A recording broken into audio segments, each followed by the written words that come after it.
Aloha, everybody. Good evening. Tonight we're interviewing Shannon Matson, candidate for House District 3. Conducting our interviews are Antu Harvey and Michaela Okuchi. First, a little bit of information about HULI PAC. HULI PAC was birthed from a shared drive to rework our system for seeking āina-based equity-focused leadership for our Hawai'i Island community. Now more than ever, we need leaders who are willing to circle back to our roots and instill real change in our community from Kona to Ka'u to Hilu to Hilo to Hawi. Now is the time to HULI the system. Shannon, why don't we start out by you introducing yourself and telling us a little bit about why you're running for House District 3. Thanks, Jeff. Thank you all so much. Aloha, mai kako. I'm Shannon Matson. I'm born and raised here on Hawai'i Island, and I'm grateful to call Hawaiian Acres in Upper Puna my home currently. Lived here for about 4 years now in this part of the island, but never lived anywhere else my whole life. This has been my home. I am a social services navigator. I've been working as an independent contractor doing that work for the last year or so. And I've been a yoga teacher now for almost a decade. I'm a mother of 2 young children that both go to Hawaiian language immersion school in Kea'au, and a small-time farmer on our 3-acre parcel here in Hawaiian Acres. I'm running to be a voice for my community. I believe that we've been underserved and underrepresented for far too long. That's why I ran in 2020, and that's why I'm running again. I'm going to keep gently pushing on the powers that be to pay attention to us, eventually hoping that enough of us tune in and turn out to make a difference. I believe I've been called to this work my whole life in one way or another. I used to kind of shy away from the term community organizer, but I'm embracing it more and more because I don't think there's any other way to describe what it is that I do on a daily basis. My husband calls me the people hub. You know, there's resilience hubs. There's these places that we go to sometimes in our communities in times of need. And I have, for better or worse, become that person in my community. And I'm grateful to be able to serve my community in whatever capacity I'm able to. Thank you. I'm not sure which one of our interviewers is going to ask the first question. Go ahead. I think that would be you, Michaela, yeah? No, first question is purple. Oh, okay, I'm sorry. But I thought Jeff just asked that.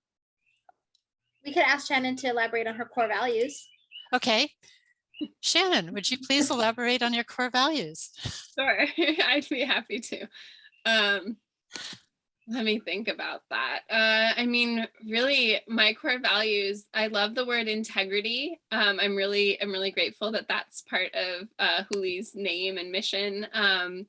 I think integrity embodies a lot of what I do. I try to, anytime I make a decision, whether it's in my yoga practice or in parenting or anything I'm doing for the community, always the first thing I think of is this in the highest good? Is this in the best interest for all involved? And if the answer is ever no, then I reevaluate what it is I'm doing. And if it's something that I'm not sure, then I pause and I look for more feedback. I look for either internal guidance or something external. I reach out to more people in the community. I find out who is this decision going to impact? How is this in the best good for everyone? And if it's not, then I don't do it. And if it is, then that aligns everything in a more perfect way and helps me accomplish whatever it is that I'm working towards. So I believe integrity is key. I believe honesty and transparency is key. That's something I want to see more of in our local government, at the county level, at the state level, and let's keep dreaming big. At the national level would be nice too. So those are some of the things that I think are most important in how I live my life and what I hope to accomplish if I were to ever be an elected leader. Thank you. Michaela. Okay, so my first question for you is, how have you advocated for your community? And are there any community projects that you've worked on that you are particularly proud of that you'd like to share? Yeah, definitely. So like I said, I feel like I've been called to this work from a really young age and just sort of fell into it. But a story that I've really started to go back to, I mean, just as Jeff said at the beginning, let's talk about our roots. I grew up in Kona, and in Kona as a teenager, there really wasn't much to do in our community. And so I saw this need, and this is just how I approach almost everything in my life. I saw a need, and rather than bemoaning that we had nothing to do as teens that kept us out of trouble, I started communicating with other teens, and we talked about what we'd like to see, and we created an open mic night at Hawai'i. And that open mic night ran for, I think, a couple of years, and we passed it on to the next generation. And I don't know if there's something still in that space, but what it was every Friday, it was a safe space, drug and alcohol free, for us to come and play music and read poems. And it was basically an anything goes expression of self on the microphone. And it kept us out of trouble, and it was fun, and it was a way to create community. And from there, it's just been one project after another. In college, I worked on well, we saw another need. We talked about what are the biggest issues facing us, and we just kept the more we talked about it, the more we realized it came back to money. And Citizens United and realizing this dark money involved in politics, where our elected leaders were beholden to corporations rather than the community, and private for-profit businesses rather than the people. And so we discussed that, and we thought, how can we change this? And we decided that publicly funded elections would be the biggest change that we could implement that would have the most wide-reaching impact. And so that was something that we were able to get a pilot program started at the county level. And numerous candidates were able to run on publicly funded elections. And I actually ran myself under the partial public funding program that's available at the state in 2020. And that's what I'm hoping to do again this time. And I think that was really impactful. And that was something that we did over 15 years ago, but it's something that I still hear coming up in conversation today. How can we get big money out of politics? And I think it's one of the reforms that will end all reforms. It's crucial. And then, sorry, I know I'm probably approaching time here, but more recently, what I'm working on is I started doing a food distribution in my community. We were feeding over 100 families every week, every Friday, and that was during COVID. We saw the need for local food, for fresh food, for people to be able to get food without waiting in long lines outside the grocery store. Some of our most vulnerable community members here, where we have 75 miles of unpaved road.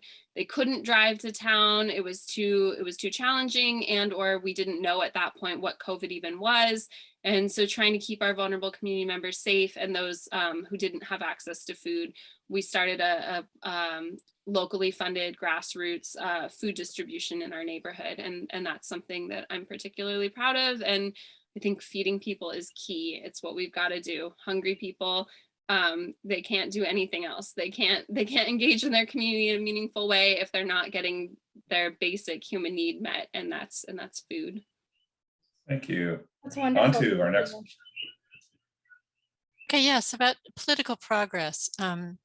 Resolving some issues require both state legislature and county council actions to resolve. What specifically would you do to try to make these silo governing bodies more effective regarding coordination, cooperation, or partnering? Yeah, thank you. I love that question. I am a collaborator. That is something that is crucial to me, and again, in everything I do. And our community associations here in the rural part of our island, primarily in Puna, they have been struggling for a long time. And a lot of times we come up to these issues. Let's take roads as one example, where the county says, you know, that's not our kuleana. You're privately funded, your privately owned subdivision. The roads are your issue. You guys have to work it out. The state goes, yep, that's not our issue. We're not going to deal with that. We're not going to touch it. It's up to the community associations to figure it out. the community associations have proven now for decades that they are not functioning well, that they are not able to deal with some of these issues that have really real impacts. For example, emergency services, fire trucks, ambulances, they can't get to some of the parts of our subdivision easily or at all.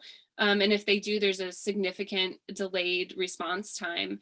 And we need to do something. And so something that I've done over the years, my involvement with politics, is I've reached out to all of my elected leaders. I have really strong relationships that I've worked years on now with creating connections with my county council members, with my state legislators, with candidates who are either currently serving as our lieutenant governor or governor. I've been involved in the Democratic Party now for years. So I've created relationships where I feel comfortable reaching out to whoever's responsibility it might be. And if everyone says it's not my responsibility, well, then that's an opportunity. I see it as an opportunity to reach out to even more of those people and to help navigate how can we all work together on this, realize what the root causes are, and then address it in a meaningful way. So that's something that if I were elected to state government, I would be active and involved with the county government. I'm currently working on the commission for, sorry, brain fog. It's the cost of government commission at the county level. And so I've been involved at the county level. I'm interested in serving at the state level because that's where I see a lot of these issues that I'm really passionate about, that I want to work on. But I think it's important for collaboration across the board, and that we're not really serving our communities if we just focus on our constituencies. I think it's really important to realize that we're all connected. It's an island, and we've got to work across district lines and across government lines and boundaries to get our needs and addressed in our communities. Thank you. Keller. Okay, my next question is, what are the critical issues that have arisen in the district you will represent that could be addressed by the state legislature? And how do you plan to address these issues? So I already touched on it a little bit. Again, we're living off the grid here for the most part. Many of us are facing long commute times. We have 75 miles of unpaved road, like I already mentioned. That's a huge one. We're on water catchment. Some of us have to haul in our own water every day. We have to fill up at the county fill stations to have clean drinking water. I think that all of those are really crucial needs that need to be addressed, and that are going to become more and more crucial as we have these rising environmental impacts from climate change. I think water is one of those things that it affects all of us. It's something we all need, and it's something we need to be thinking about long term, as well as our waste. A lot of people here are on, they have cesspools, and while some of that again is county, I believe the last question really tied into this, in that it needs to be addressed from a state level and a county level. We need many different solutions for some of these issues, including climate change mitigation, including how do we address our wastewater issues. And now my district, before my district, the most rural area was my area in Hawaiian Acres.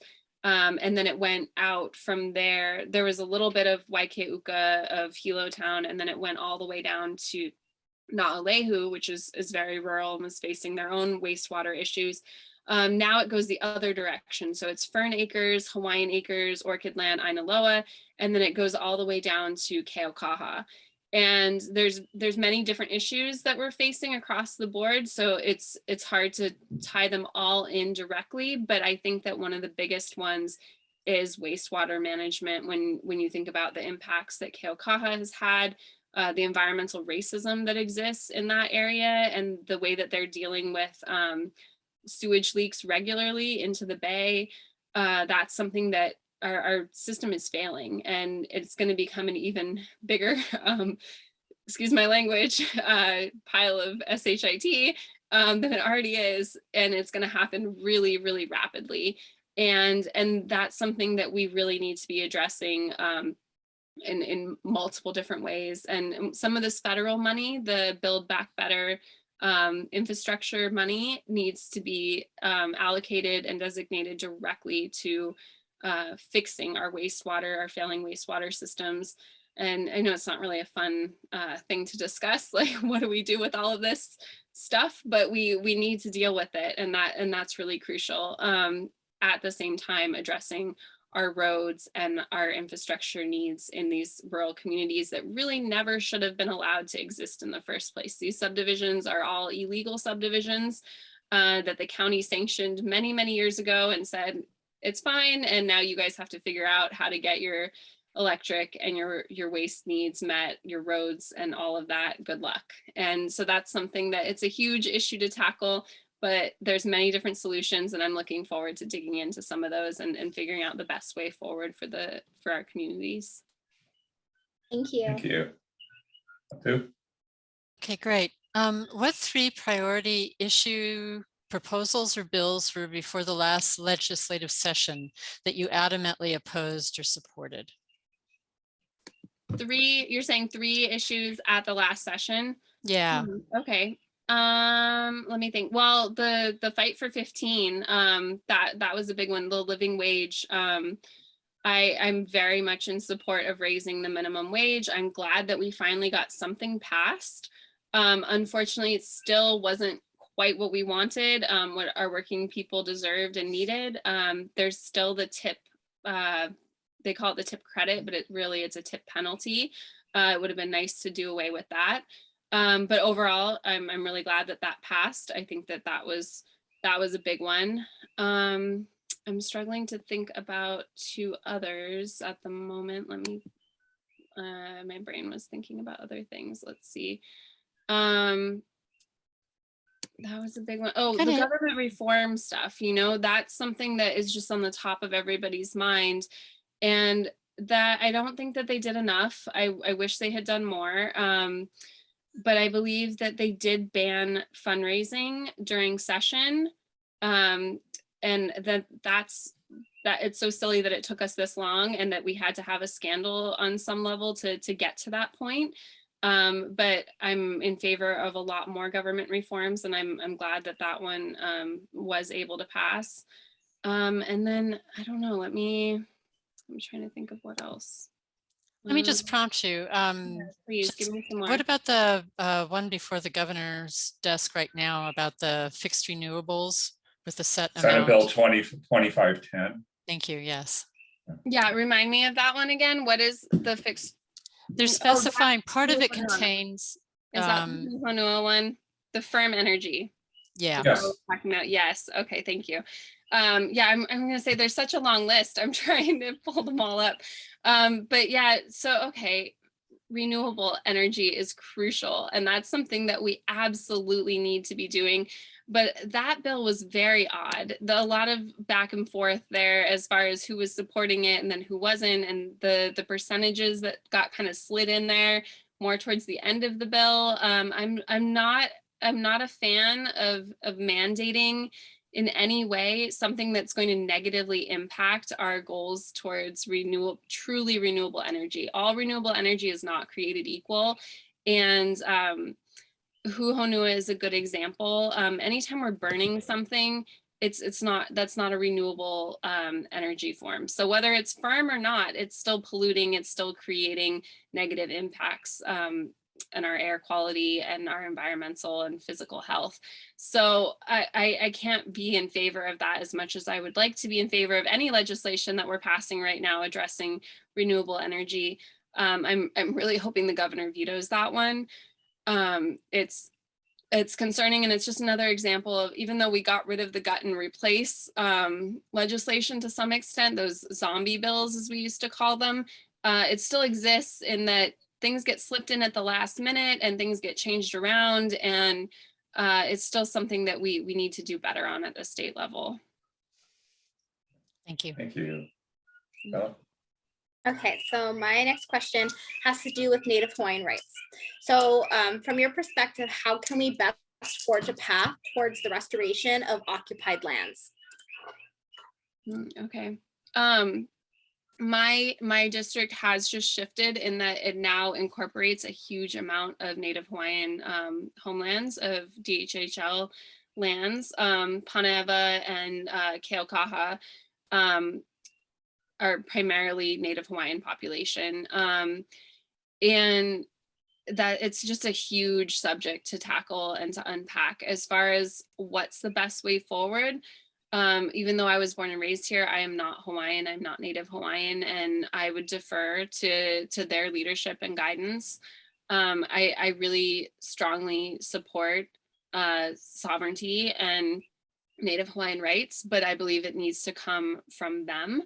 And that I really am not in a position to dictate what any of that should look like. But I am somebody who's passionate about bringing them to the table and assisting in any way that I possibly can in making sure their voices are heard, their stories are told, and their goals are going to be met in whatever whatever that looks like for them at this point.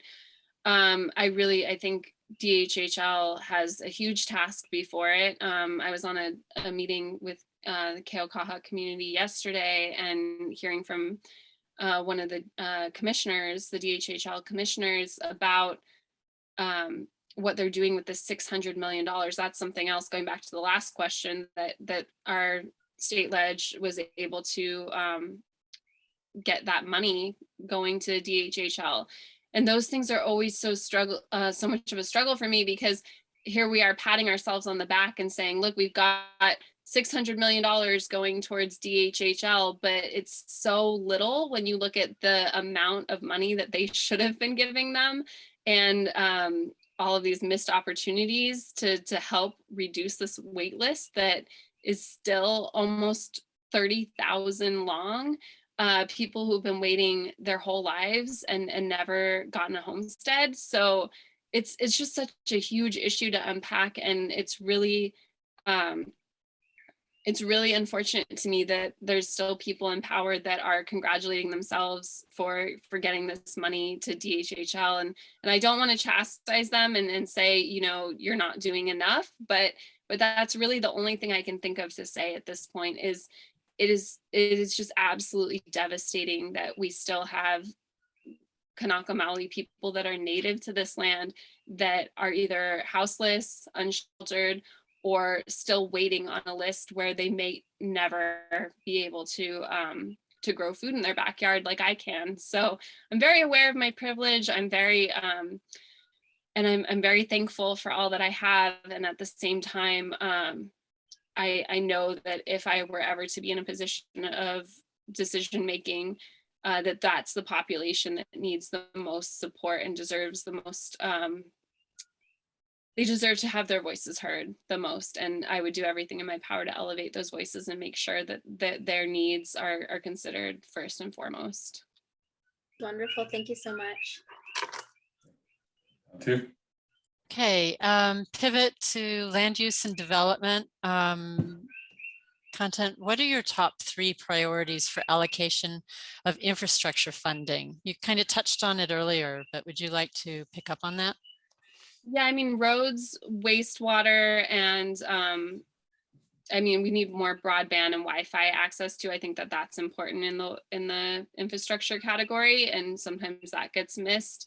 But roads, wastewater, and clean water are crucial. Those would be my 3 biggest. But also creating more equal access and reliable access to broadband out here in Puna. It's a struggle sometimes to get a good signal and good connection, and with so much happening remotely now, it's really important to make sure that gets addressed as well. I don't think I need to dig more into those, since I've already kind of mentioned the wastewater, the roads, and water. I guess the only additional thing I'd like to say about water access is that a lot of my community members, we rely on catchment, and there's no regulations really. There's no quality control. Nobody's checking our water. So how many of us are drinking water assuming that our water is safe to drink, and never having tested it, we don't know if the systems in place are really truly protecting us the way that we think that they're designed to.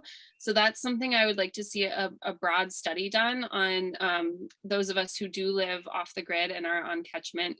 I believe we need some water quality control, and the Department of Water doesn't evaluate our water. So there's a huge population that is, again, assuming that their water is safe, and the more particulates that are in the rainwater due to the volcano, due to other pollution, we're not getting any sort of feedback on whether or not our water is actually safe. So that's something that I would be allocating funds for, making sure that we have a study done.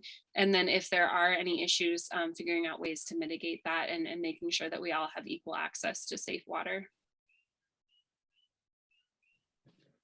Michaela? Okay, so my next question is about the circular economy. So how would you foster and nurture small businesses? So I've been a small business owner myself for many years. I owned, it was Hot Yoga Hilo in downtown Hilo. And one of the main reasons why I stopped doing that business, why I sold that business, was my frustration at being a small business owner and not being able to get solar panels put onto the building. I was leasing a building, and my landlord was not, he was not excited about the thought of solar panels. And so the Helco bill that I was paying every month, I kept watching that grow and grow and grow. And I was realizing that while we were doing such a wonderful, sustainable, amazing thing for our bodies, at the same time, we were contributing to global warming and carbon emissions. And so that's what prompted me to kind of shift gears and create a home studio that is solar powered, and we have rainwater catchment shower, and we have composting toilet.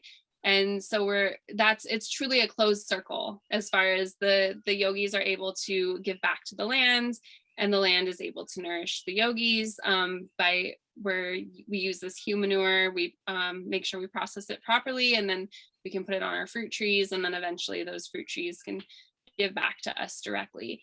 So I'm a huge fan of closed loop systems. I believe that is crucial in any of our small businesses that we're supporting. Whenever we can make choices to do things more sustainable, more local, I'm all about that. I think that that's really important.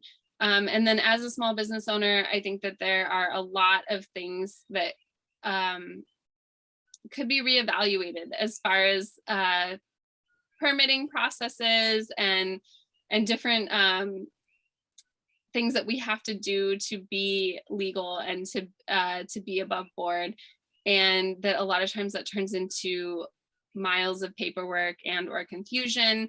And I think that there's a lot that we could do at the county level and at the state level to streamline those processes and make things clearer for small business owners, and give them support to be able to actualize whatever their dream is of being a small business owner in Hawaii.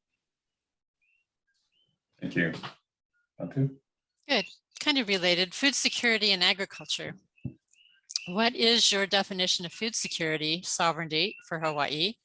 And what and how would you implement programs to fulfill your statement? Fill your state, if you're elected. Let me try that one more time. Yeah. What is your definition of food security and sovereignty for Hawaii? And what and how would you implement programs if you're elected to fulfill that? Yep. Okay. So again, that's another thing that I'm very passionate about, again, from doing the food distribution and seeing people struggling so hard to get food. And then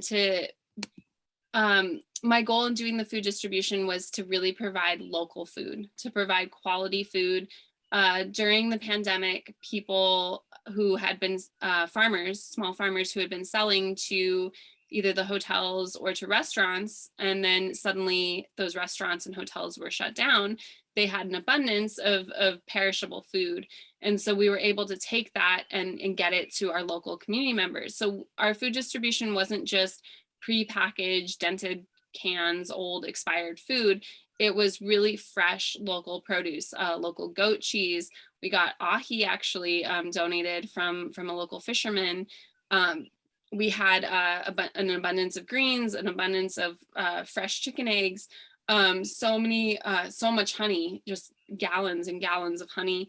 What was the other? Oh, mac nuts, just all these wonderful, delicious delicacies that we have on the Big Island. And we were able to get them to vulnerable and hungry community members that were really grateful for them. And it just reminded me once again, of the fact that we have a year-round growing season, that the Native Hawaiian people, they had a population of about 1 million when they were first contacted by outsiders, and they were feeding all of their people. There was no accounts of people going hungry. There was no accounts of a lack of food, of starvation here. And there's no reason why we can't return to that level of food production in a sustainable and positive way. So that's something that I would prioritize.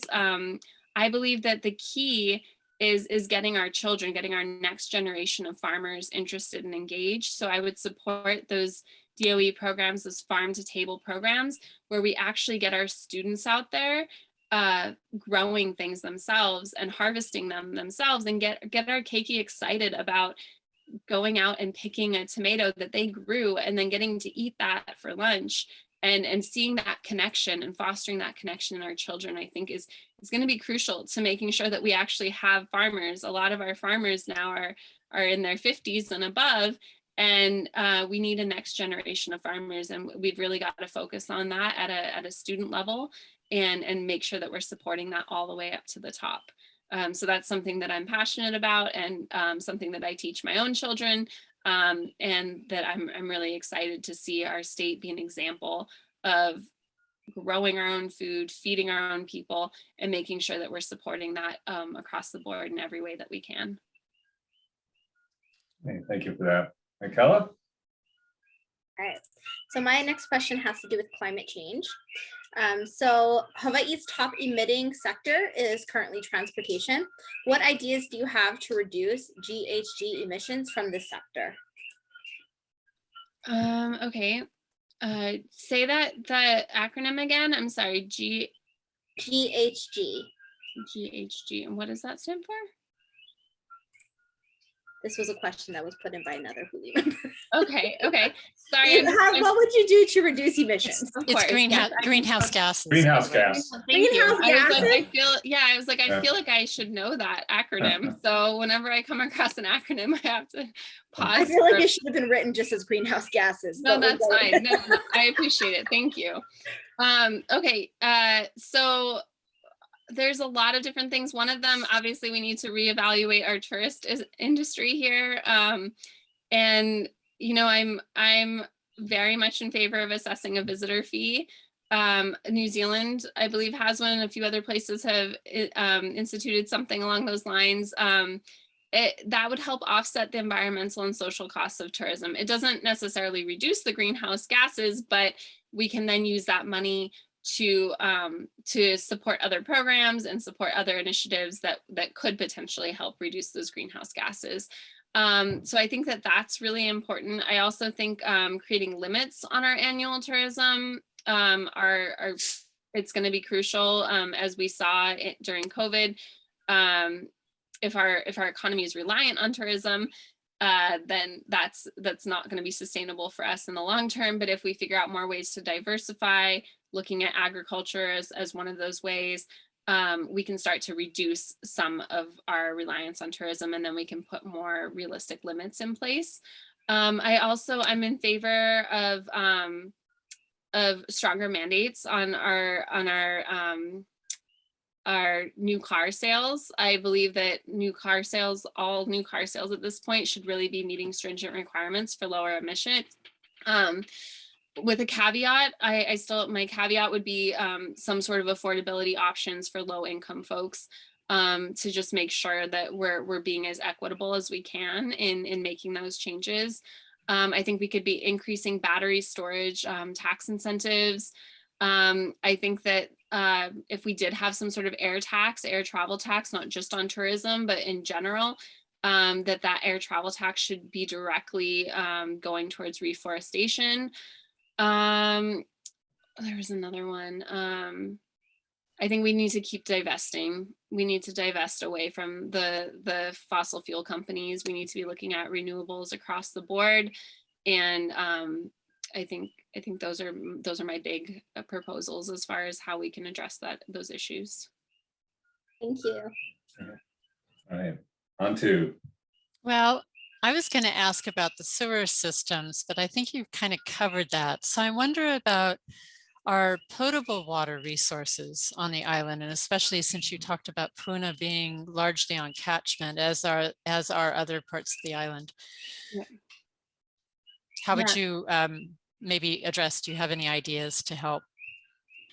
Well, I think it's a resource that we need to be protecting, and that we need to be prioritizing future protections for, especially if we have a large amount of our population on catchment and we're facing repeated droughts and ongoing issues with that. Our aquifer, I mean, if you drink the water in Kona, you know, sometimes it's a little saltier than other times. You can taste it when we've been going through a drought, when we haven't had much rain. And we all know that just, I mean, through witnessing this Red Hill crisis on Oahu, we all know the importance of protecting our water. It's such a precious resource, and for farming and for drinking and for bathing and for everything that we need it for, we need to be prioritizing clean and safe ways of storing our water and of accessing our water, and making sure that we have limits in place for certain things. Do we need to be watering our golf courses in Kona at such a high rate? I mean, is that crucial? Is that something that we really need to be spending our limited resources on? Are there ways to mitigate that? Can we have more golf courses that are not lawns? There are solutions that other places have put in as far as finding more environmentally friendly ways to do those sort of things. So I'm not banning all golf courses. I'm not saying that we shouldn't ever be able to enjoy these kind of things. I'm saying let's think about it in a sustainable way and make sure that we're making long-term decisions, that we're really thinking about the long-term impacts of our decisions, and making sure that we're prioritizing the fact that we need clean water available for all of our communities, especially if we're going to continue to see the growth that we've seen on the Big Island. And I don't think that's slowing down anytime soon. We're the most affordable island at this point. We have the largest abundance of land.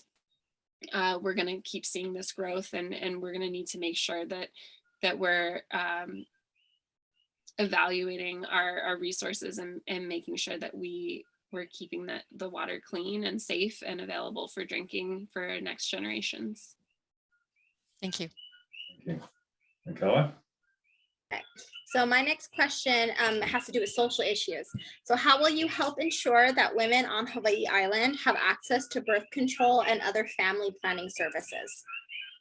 This is another area near and dear to my heart. I just organized the Bands Off Our Body, co-organized.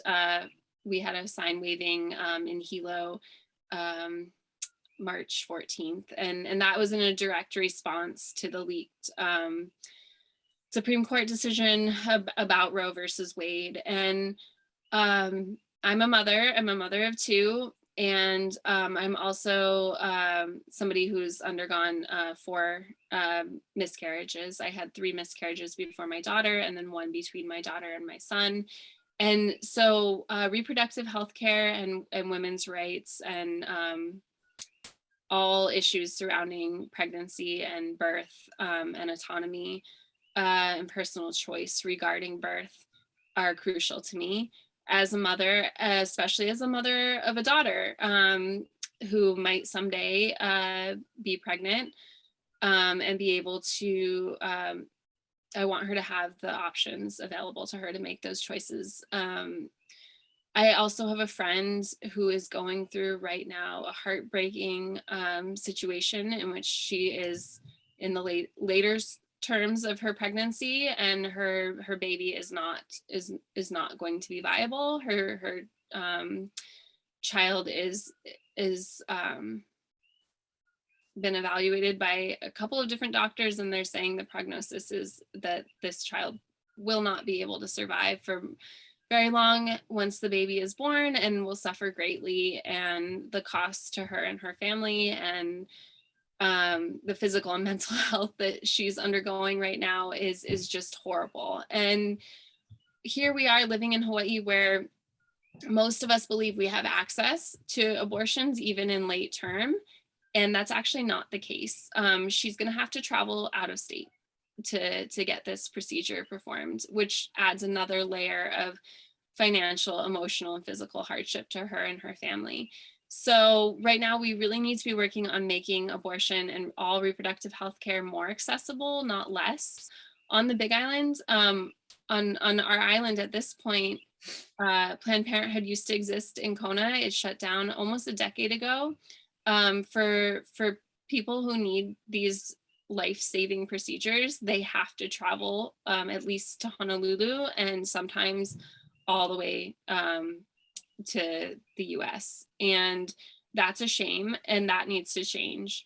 And so it's crucial to me to make sure that we do better, and that we have more services available, and that we're addressing this issue. There's many different layers of reproductive health care that we need to be looking at. Education in schools, contraceptive availability, all of these different things that it's really hard for us to address without access to free and discreet clinics. And we don't have those on our island. So that's something I would be working to change. Thank you so A much. lot of that is just creating awareness. Next question. I think we have time for one more question from each of you. Okay, I think we're down to one question for each of us. That's great. So about marine management and conservation, what would you do as a representative to empower and support local NGOs to accomplish their marine conservation missions? Funding. Most of them probably want more funding. I would talk to them directly though and see what other support they need and want. I'm just guessing because any of the work that I've done with Surfrider and Hawaii Wildlife Fund and those other organizations in the past, that's usually what they want is they need more support to get their messages out there, to do the education work that they do, to do the beach cleanups that they do. And to support the reefs. I know we just had some success getting a sunscreen bill passed at the county level. While we have a state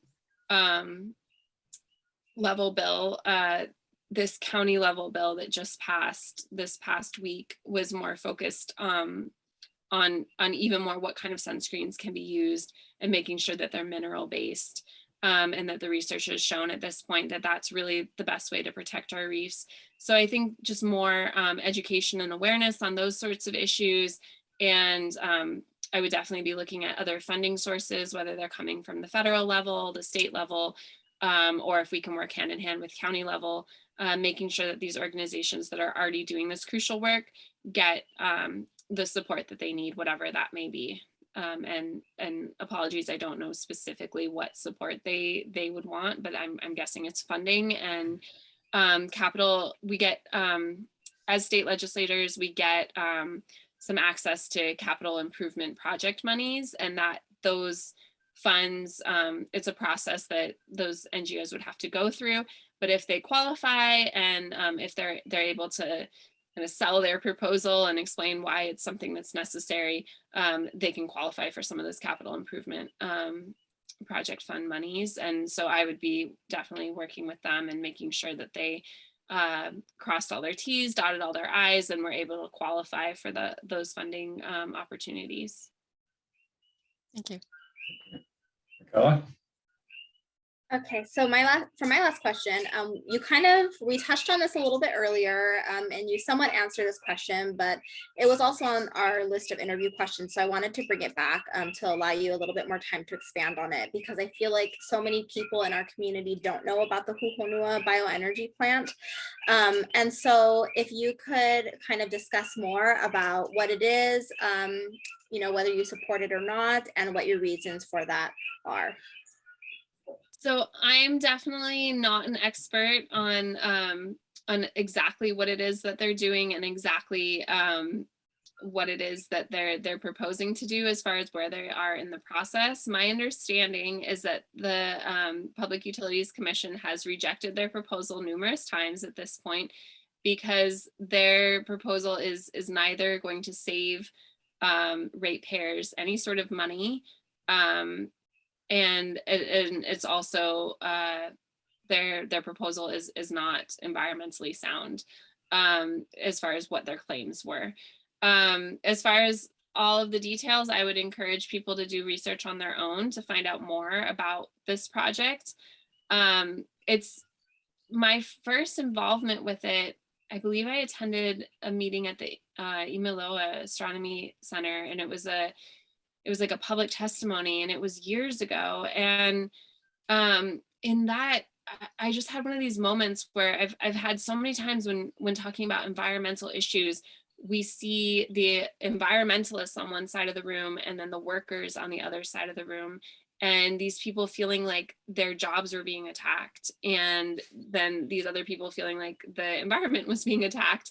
And it's just another example of how heartbreaking it is to me, as somebody who cares about workers' rights and somebody who cares about a living wage and finding sustainable jobs here in Hawaii so that people don't have to move to the US or elsewhere to provide for their families, that we have this divide. And I think that anybody working at that plant, if they understand the environmental implications and how this could impact the ocean and the air quality for their children and their children's children, that they wouldn't be in support of this kind of a proposal either. Again, anytime you burn anything, you're increasing carbon emissions, you're not decreasing carbon emissions. So that to me is like the tragedy of how these sort of issues get framed, in that it's one group versus another group. And I think all the environmentalists care about the workers, and I think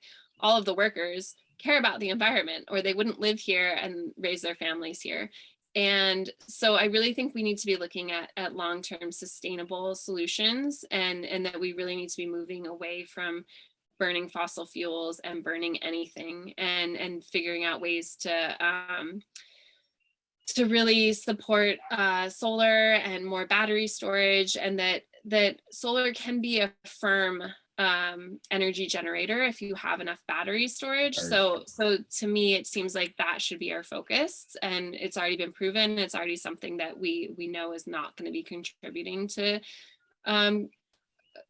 carbon emissions. So it just seems like a common sense sort of thing to me at this point. But I know that there's still this like heavy rhetoric of local jobs might be hurt. And that's something that as a legislator, I would be always talking to those people and finding out what their concerns really are, and making sure that we have other options for them, because they shouldn't have to be concerned that they're not going to be able to feed their families. And we should all be able to work together to make sure that we have a sustainable and healthy Hawaii for all of us.